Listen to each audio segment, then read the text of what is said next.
How many times have you shared an idea with a friend or colleague and the response is, "That's a brilliant idea. You should start a company"? What typically happens as a result? Most of the time, nothing. Most great ideas remain dormant because people don't have the courage, resources, time, or money to take action. And for those who do take action, most are unprepared and thus find themselves spending their valuable time and money on a dream that simply goes away. Converting an idea into a reality is never an easy task. In fact, it's extremely difficult. Whether you are an entrepreneur or NGO leader, giving ideas life is much like giving birth to a child. You must own the responsibility regardless of the circumstances. So how do you bring your idea to life? What does it take to get a startup off the ground? And how will you take advantage of the investment opportunities that are emerging? There is a sea of opportunities, and every wave represents a chance to create momentum for your organization. So today, I'm going to share a framework to ensure your startup is a success through the lens of surfing. I started surfing a few years ago and love that it allows you to test your athletic and mental ability, all while having a constant adrenaline rush. Some describe mastering the ability to catch a wave as a life-changing experience. Comparably, a startup can be a powerful force for society and can change the world while growing employment. For example, small businesses in Nigeria employ 59 million people. That's more than 34% of the total workforce. A startup wave will take large amounts of passion, energy, and force to become a reality. New waves and opportunities are breaking every moment, so grab your board and get ready for the ride of your life. To further expand on this concept, I've created a simple model that explains this through a new wave of thinking. First, it's important to find the right wave to put all of your energy and resources into.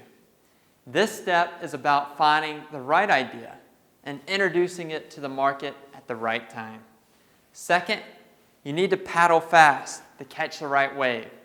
This is the time you start building your brand and selling your vision and convincing others to share your passion. Next, it's time to take advantage of the tipping point, the magic moment when an idea, trend, or social behavior crosses a threshold, tips, and spreads like wildfire. This is a turning point on which the momentum and collective force of your organization starts to outweigh your efforts.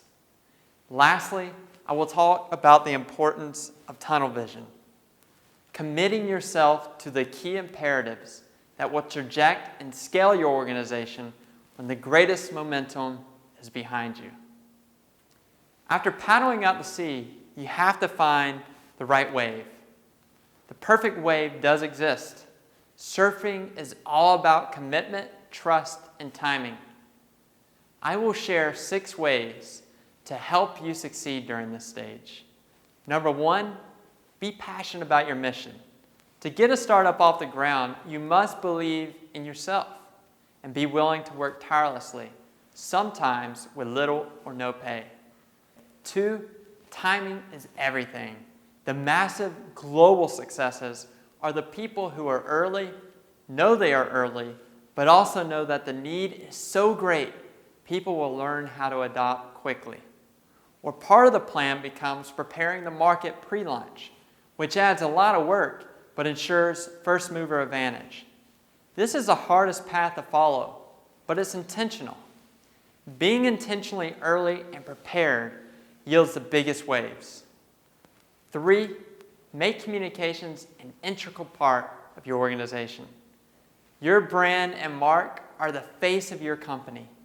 Be very intentional with the colors and images you use, and make sure they are culturally sensitive and resonate with your audience.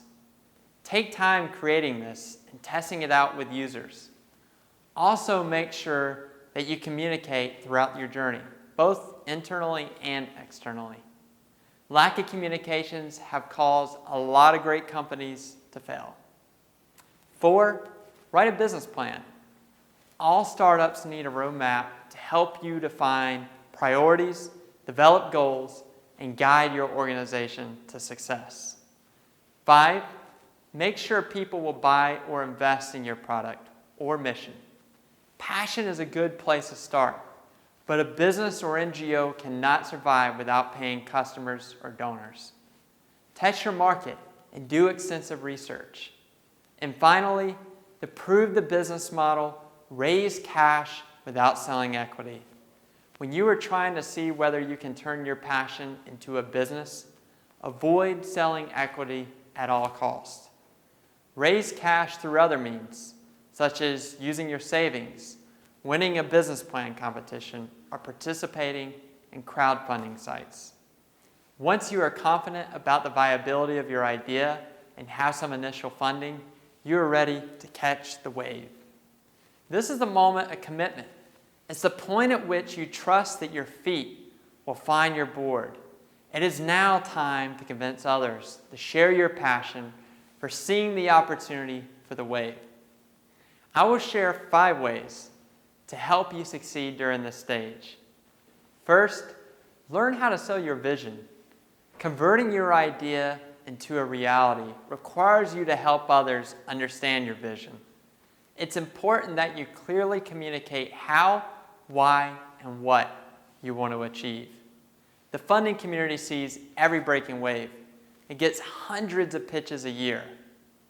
Be aware that you may only have a brief window of opportunity to present your idea or project to a donor or investor.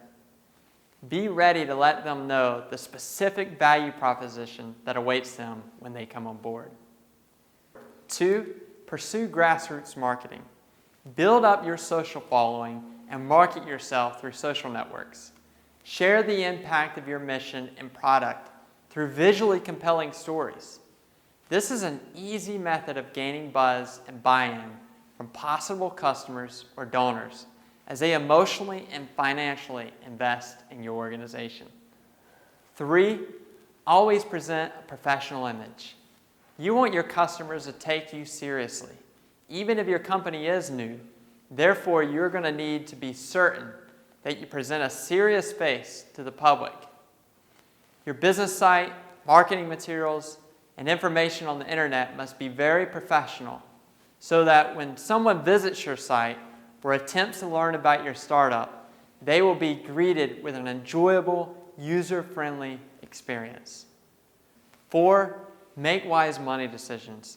You're going to have to spend cash to launch a startup, yet you have to carefully consider how and when you spend it. Don't pour cash into flashy items such as iPads, high-end office space, MacBook Pros for every employee, television advertisements and billboards until you are witnessing returns. Instead, invest your cash in the meat of the business.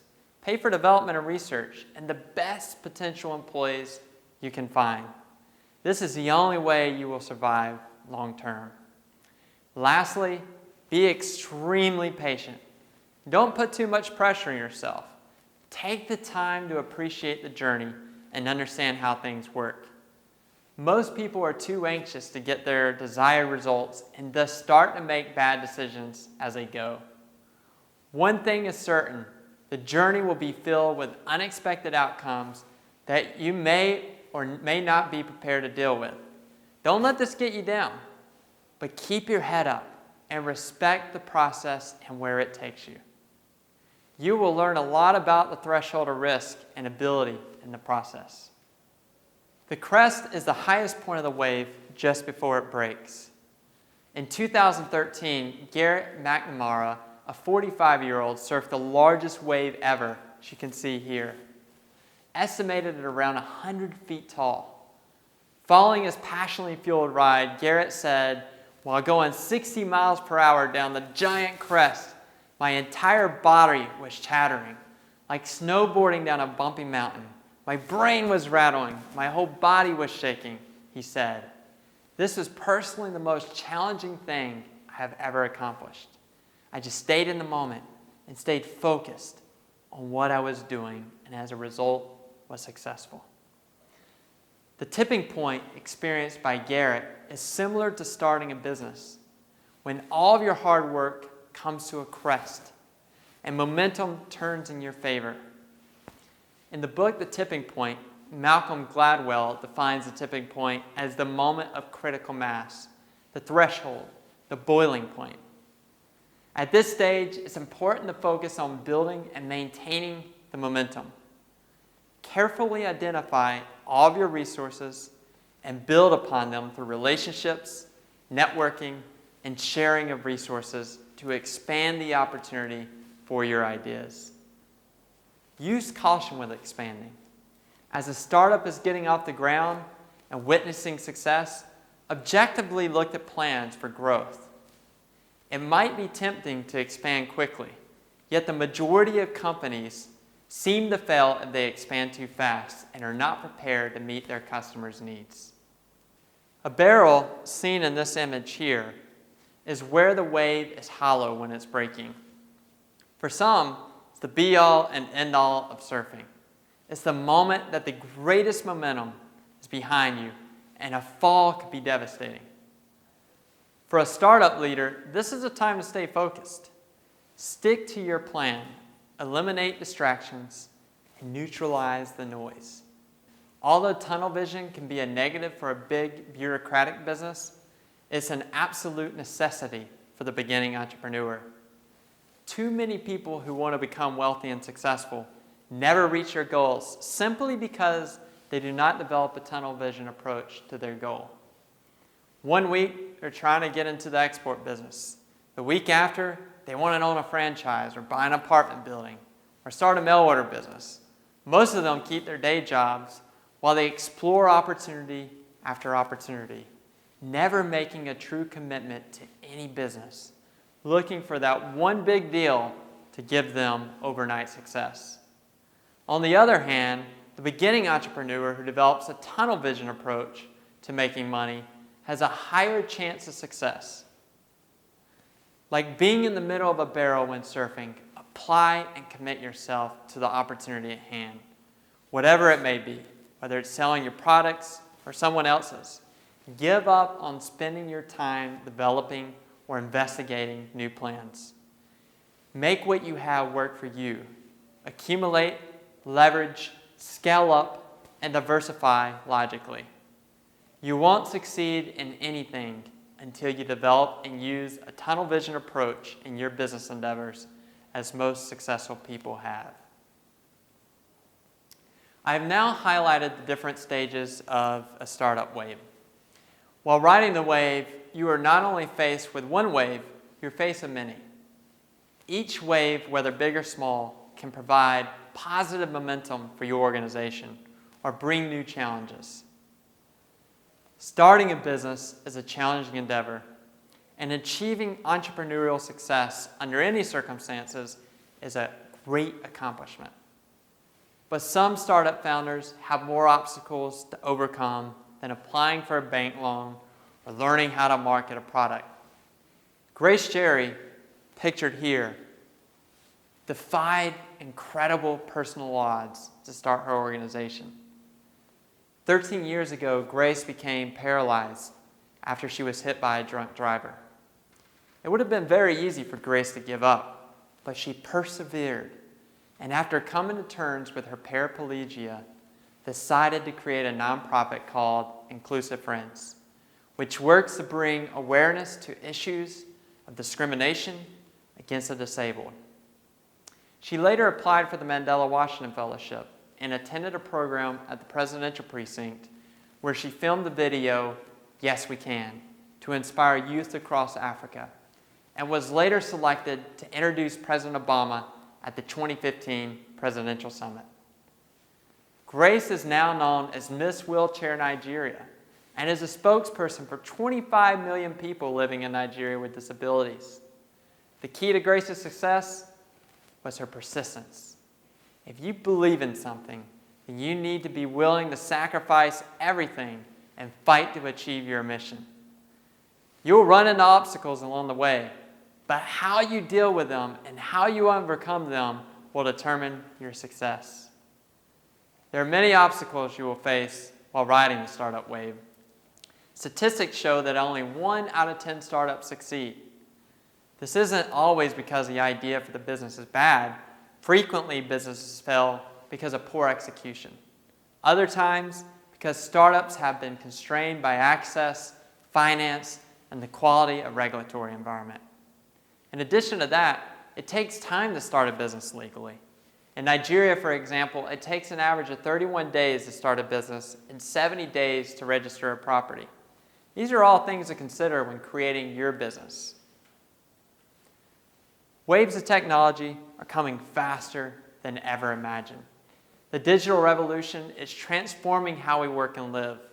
Centuries passed between the horse and the automobile, decades between the Walkman and iPod. Today, the distance from market disruption to normalization happens in about a year. In the US, Uber is replacing taxis. Instagram amassed 150 million users in 3 years, 2 years faster than Facebook and half the time of Twitter. The winners of the future will be those that use technology and innovation to transform both what they do and how they do it.